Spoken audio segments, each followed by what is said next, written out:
Hello guys, this is Rajendra sir, your English trainer. लेकर हाजिर हूँ आपकी भारी डिमांड पर एक बहुत ही इंटरेस्टिंग वीडियो वॉइस, जिसे आप जानते हैं एक्टिव पैसिव के नाम से।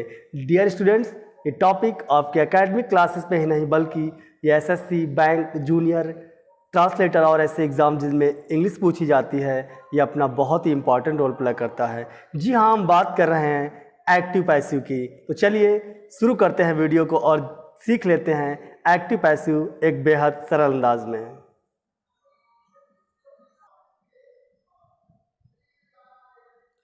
तो चलिए हम लोग शुरू करते हैं वॉइस। बेटा देखिएगा, वॉइस आप लोग इसे ध्यान से वीडियो को वॉच कर लीजिएगा और एंड तक आप सरप्राइज है आपके लिए, बहुत ही इंटरेस्टिंग वीडियो होने वाली है। देखिएगा ध्यान से। वॉइस, अगर हम बात करें वॉइस की, वॉइस का जो हिंदी मीन्स होता है वो वाच्य होता है। क्या होता है? वाच्य। There are two types of voice. Voice बेटा कितने प्रकार के होते हैं? There are two types of voice. Voice दो प्रकार के होते हैं। एक हमारा होता है एक्टिव वॉइस और दूसरा हमारा होता है पैसिव वॉइस। एक हमारा है क्या? एक्टिव वॉइस और दूसरा हमारा क्या है? पैसिव वॉइस है। चलिए देख लेते हैं इसी के आगे कि हमारा एक्टिव वॉइस क्या होता है।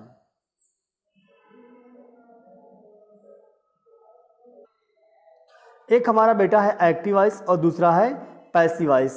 ठीक है, अब ये एक्टिव वॉइस क्या होता है और ये पैसिव वॉइस क्या होता है, इसके बारे में डिटेल से हम लोग जानते हैं। अगर हम बात करें एक्टिव वॉइस की बेटा, एक्टिव वॉइस क्या होता है? The sentence in which we give importance to subject is called active voice. एक ऐसा सेंटेंस इन हुई जिसमें वी गिव हम देते हैं इंपॉर्टेंस, महत्व टू सब्जेक्ट, अपने सब्जेक्ट को, इज कॉल्ड एक्टिव वॉइस। वो क्या कहलाता है? एक्टिव वॉइस का कहलाता है। और एक्टिव वॉइस की हिंदी होती है कर्तवाच्य। क्या होती है? कर्तवाच्य। यानी एक ऐसा सेंटेंस जिसमें हम सब्जेक्ट को इंपॉर्टेंस दें, यानी कर्ता को प्रधानता दें, वो हमारा सेंटेंस एक्टिव वॉइस का कहलाता है। एक एग्जाम्पल देखिएगा, राम किल्ड रावण। राम ने रावण को मार दिया। सब्जेक्ट पहले लिखा गया, यानी इंपॉर्टेंस दिया गया, काम करने वाले व्यक्ति को दिखाया गया, यानी ये आप क्या है? ये आपका एक्टिव वॉइस का सेंटेंस है। हम इसको ऐसे भी कह सकते हैं, एक ऐसा सेंटेंस जिसमें सब्जेक्ट दिया जाए आपका, यानी काम करने वाले व्यक्ति को दिखाया जाए, वो हमारा एक्टिव वॉइस का सेंटेंस कहलाता है। बात करें अगर हम पैसिव वॉइस की, तो गाइस देखिएगा, passive voice, the sentence in which we give importance to object is called passive voice. एक ऐसा सेंटेंस जिसमें हम किसको इंपॉर्टेंस देते हैं? ऑब्जेक्ट को, यानी the sentence in which we give importance to object is called passive voice. एक ऐसा सेंटेंस जिसमें हम ऑब्जेक्ट को इंपॉर्टेंस देते हैं, वो हमारा सेंटेंस पैसिव वॉइस का कहलाता है। अगर हम एग्जाम्पल्स की बात करें तो लिखा हुआ रावण वॉज किल्ड, यानी रावण को मारा गया। किसके द्वारा? पता नहीं। काम करने वाले व्यक्ति को दिखाया नहीं गया, ऑब्जेक्ट को इंपॉर्टेंस दी गई। इसका मतलब ये हुआ जो सेंटेंस आपका है ये पैसिव वॉइस का दिया गया है। आप समझ पा रहे हैं ना? अगर हम और बेहतरीन अंदाज में बात करें सेंटेंस समझाने की, तो आपने देखा होगा कि कभी भी बेटा एक ऐसा सेंटेंस जिसमें काम करने वाले व्यक्ति को दिखाया जाए, वो चाहे हिंदी का हो चाहे इंग्लिश का हो, ऐसा सेंटेंस जिसमें काम करने वाले व्यक्ति का नाम पहले लिया जाए, यानी उसके बारे में हम बात करें, यानी सब्जेक्ट प्रेजेंट हो, वो हमारा एक्टिव वॉइस का होगा। जैसे मैं कहूँ आई राइट अ लेटर, मैं एक पत्र लिखता हूँ, ये तो आपका एक्टिव वॉइस का हुआ। लेकिन अगर मैं कह दूँ एक पत्र लिखा जाता है, यानी अ लेटर इज रिटन, तो ये तो पैसिव वॉइस का है ना। कौन लिख रहा पता नहीं है। पहले के ज़माने में अगर हम बात करें तो जो राजा होते थे वो बोलते थे मेरा घोड़ा सजाया जाए, इसे फांसी पर लटकाया जाए, उसे मेरे सामने हाजिर किया जाए। अब आप लोग घर जाना और बोलना मम्मी, मम्मी मत कहना, बोलना एक गिलास पानी लाया जाए, मेरे कपड़े धुले जाएं। तो बेटा इसमें आप किस व्यक्ति की बात कर रहे हो? काम करने वाले व्यक्ति को दिखा नहीं रहे हो। ये हमारे सेंटेंस क्या हो जाएंगे? सारे सेंटेंस हमारे पैसिव के हो जाएंगे।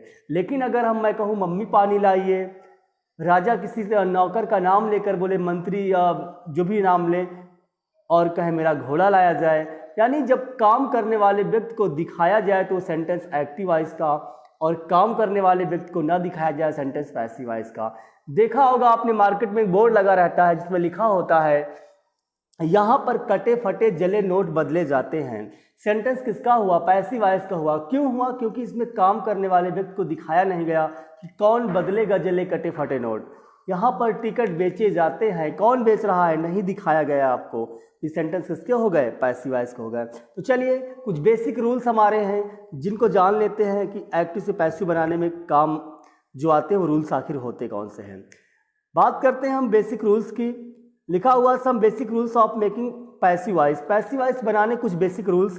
रूल नंबर फर्स्ट की बात करें तो first of all we put object in the place of subject. पहला बेसिक रूल है first of all we put object in the place of subject, यानी सबसे पहले हम लोग क्या करते हैं कि जो ऑब्जेक्ट सेंटेंस का होता है उसको सब्जेक्ट के स्थान पर रख देते हैं। और रूल सेकंड बोलता है after that we use appropriate helping verb of the tense. उसके बाद हम टेंस की उचित हेल्पिंग वर्ब का प्रयोग करते हैं। आप क्रम से देखते रहिएगा वीडियो को आप बहुत आसानी से सीख जाएंगे। रूल नंबर थर्ड बोलता है देन वी यूज, क्या बोलता है? Then we use action third. उसके बाद हम वर्ब की थर्ड फॉर्म का यूज करते हैं। बेटा याद रखना पैसिव वॉइस में इंपॉर्टेंट रोल प्ले करती है वर्ब की थर्ड फॉर्म, यानी आपको एक्शन थर्ड के बारे में जानकारी होनी चाहिए। रूल नंबर नेक्स्ट की बात करें तो after that we use by, यानी प्रीपोजिशन हम बाई का प्रयोग करते हैं। बेटा जरूरी नहीं कि बाई ही लगे, बहुत सारे ऐसे वर्ड हैं जिनके साथ अलग अलग प्रीपोजिशन यूज होता है, वो आपको हम डिटेल से आगे बताएंगे। जैसे नो की बात करें तो नो के साथ बाई लग के टू लगता है। कंटेन की बात करें तो इन लगता है। समझ पा रहे मेरी बात को? आगे बढ़ते बेटा। नोट पॉइंट में लिखा हुआ passive voice can be made only of 8 tense, यानी पैसिव वॉइस केवल 8 टेंस की बनाई जा सकती है। एंड सेकंड नोट पॉइंट है only transitive verb is used to make passive voice. बेटा समझते हैं ध्यान से, हमारे टेंस 3 मेन होते हैं, प्रेजेंट पास्ट फ्यूचर। जो समय बीत चुका हो पास्ट है, जो चल रहा हो प्रेजेंट है, और जो आएगा वो फ्यूचर होगा। तीनों के हम पार्ट्स ले लेते हैं तो 12 हो जाते हैं। उन 12 में 8 टेंस की पैसिव वॉइस बनती है, बाकी 4 टेंस की पैसिव वॉइस नहीं बनती है। वो कौन से 4 टेंस है जिनकी नहीं बनती है? बेटा present perfect continuous, past perfect continuous और फ्यूचर परफेक्ट कॉन्टिन्यूअस और आपका है फ्यूचर कॉन्टिन्यूअस। इन चारों टेंस की पैसिव वॉइस नहीं बनती है, ठीक है ना। उसके पीछे रीजन क्या है मैं आपको भी क्लियर करूंगा। Only transitive verb is used to make passive voice, केवल ट्रांजिटिव वर्ब का यूज होता है पैसिव वॉइस बनाने में। बेटा थोड़ी बात कर लेते हैं कि हमारी ट्रांजिटिव और इंट्रांजिटिव वर्ब होती क्या है। देखिएगा वर्ब दो है हमारी यहाँ पे, एक ट्रांजिटिव वर्ब है और एक इंट्रांजिटिव वर्ब है।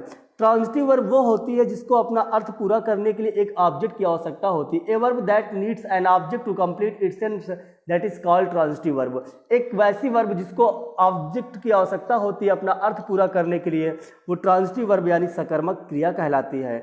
और इंट्रांजिटिव वर्ब की बात करें तो इंट्रांजिटिव वर्ब वो होती है a verb that doesn't need any object to complete its sense that is called intransitive verb, यानी एक ऐसी वर्ब जिसको अपना अर्थ पूरा करने के लिए ऑब्जेक्ट की आवश्यकता नहीं होती है, वो हमारी ट्रांजिटिव वर्ब कहलाती है। लेकिन आपको भी समझ में नहीं आया होगा कि ट्रांजिटिव आप कैसे जानोगे कि ट्रांजिटिव वर्ब क्या होती है, इंट्रांजिटिव वर्ब क्या होती है। इसके लिए करना क्या है आपको, मैं एक आपको शॉर्टकट बता रहा हूँ, देखिएगा ध्यान से। सेंटेंस आपको एक्टिव वॉइस का दिया जाएगा, मान लीजिए दिया गया I write a letter, I write a letter. Verb क्या है? राइट है। वर्ब क्या है? राइट लिखना। अब आप कैसे जानोगे कि ये सेंटेंस में जो वर्ब यूज हुई है राइट एक ट्रांजिटिव वर्ब है कि इंट्रांजिटिव वर्ब है? अगर क्या से इससे क्वेश्चन पूछो आप और इसका अर्थ निकल आए तो वो हमारी ट्रांजिटिव वर्ब होगी। कैसे? देखिएगा, मैं इसमें लिखा है राइट, तो मैंने कहा राइट मीन्स आई राइट, मैं लिखता हूँ, तो मैंने क्वेश्चन पूछा क्या लिखते हो, क्या, यानी क्या से पूछा क्या लिखते हो, तो इसका आंसर मिल सकता है ना। मैं कहानी लिखता हूँ, मैं इंग्लिश लिखता हूँ, मैं हिंदी लिखता हूँ, यानी क्या का आंसर मिल सकता है इस वर्ब से। लेकिन मैं अगर बात करूँ आपको स्लीप, आई स्लीप, मैं सोता हूँ। अब स्लीप से आप क्वेश्चन करिए क्या सोते हो, क्या जाते हो, क्या आते हो, जाना, कम, गो, ये सब हमारे क्या है? इंट्रांजिटिव वर्ब है, क्योंकि इनका क्या आंसर निकलेगा नहीं।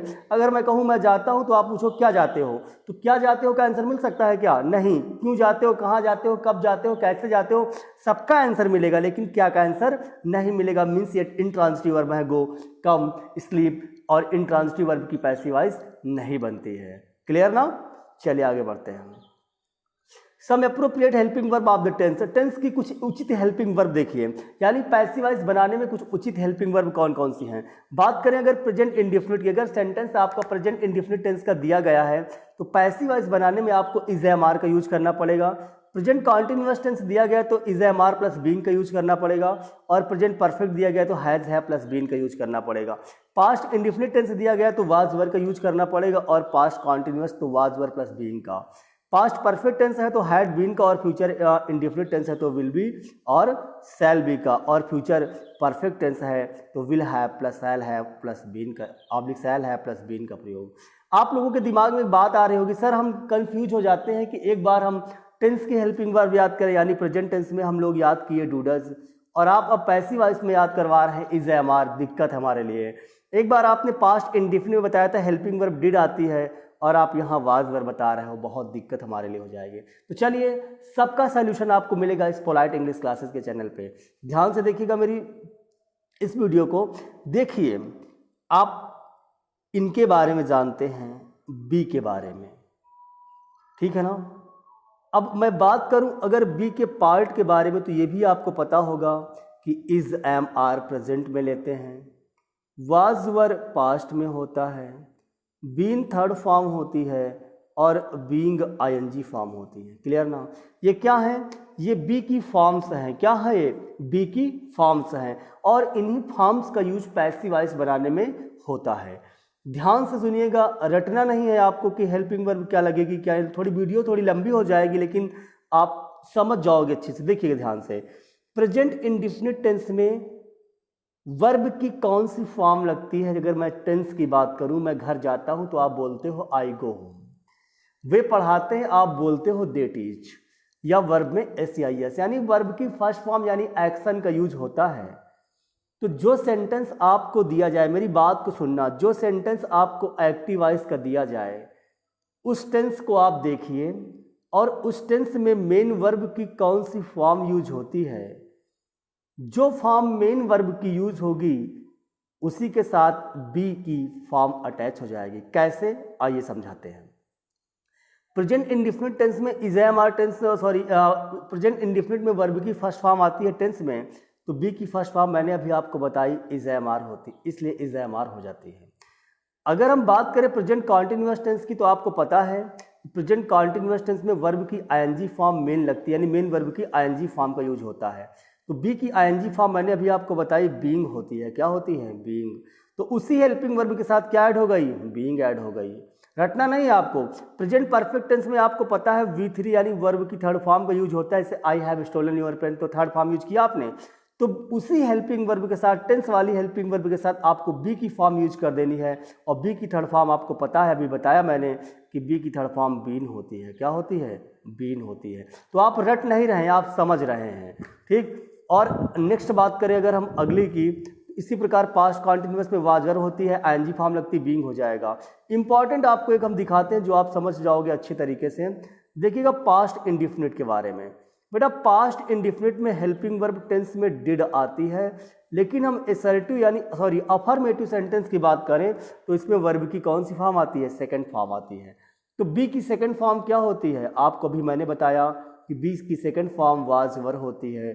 इसीलिए अगर पास्ट इंडेफिनिट का सेंटेंस लिखा है I bought a pen from the market, तो बॉट लिखा है, सेकंड फॉर्म आई है, तो पास्ट इंडेफिनिट होगा, और पास्ट इंडेफिनिट होगा तो वर्ब की सेकंड फॉर्म, तो बी की सेकंड फॉर्म क्या होती है, वाज वर होती है। तो यहाँ क्या आ जाएगी, वाज वर। समझ लीजिएगा, बहुत ही आसान है आपके लिए, ठीक है ना। तो चलिए आगे बढ़ते हैं। Changes in pronoun. देखिए बेटा चेंजेस इन प्रोनाउन क्या होता है। आई मी में बदल जाता है, वी अस में, यू में, ही हिम में, सी हर में, दे देम में। बेटा वीडियो लंबी हो रही है, थोड़ा एग्जांपल्स देख लेते हैं हम लोग। The carpenter makes a chair. बेटा देखिए ध्यान से सेंटेंसों को देख लीजिएगा ताकि आप अच्छे तरीके से समझ जाएं। The carpenter makes a chair लिखा हुआ यानी बढ़ई कुर्सी बनाता है।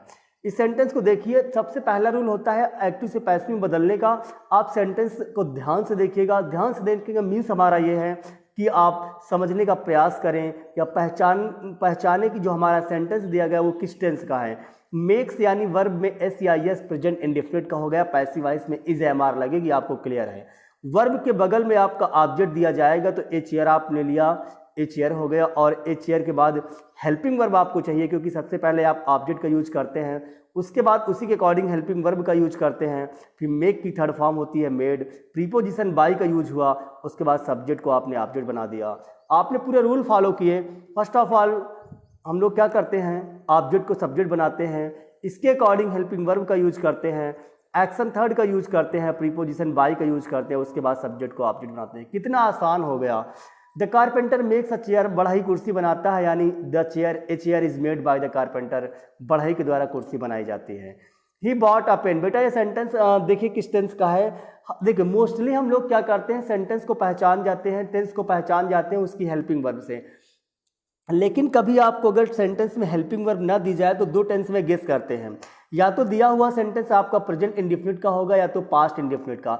वर्ब की सेकंड फॉर्म है तो आपका पास्ट इंडेफिनिट का हो जाएगा, अगर फर्स्ट फॉर्म या वर्ब में एस या यस का प्रयोग हुआ है वो आपका प्रेजेंट इंडेफिनिट हो जाएगा। तो यहाँ पे बाट लिखा है बाय की सेकंड फॉर्म यानी वर्ब की second form, sentence past indefinite का हो गया।